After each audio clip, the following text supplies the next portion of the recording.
હે ખોટું કોઈનું કરશો તો ચલાવી નહીં લઉં, ખોટું કોઈનું કરશો તો ચલાવી નહીં લઉં.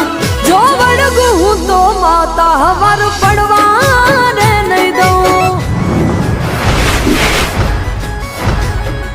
હો જોઈ લો ને તમે જૂના ચોપડા, દેવીઓના ઇતિહાસ ઉજળા. હે માથે જેના માએ હાથ રે મેલ્યા, કદી ના આવે એના દાડા દુબળા. એ હાથમાં લીધા ઘઉં ચોખે ચોખ્ખું કહું, હાથમાં લીધા ઘઉં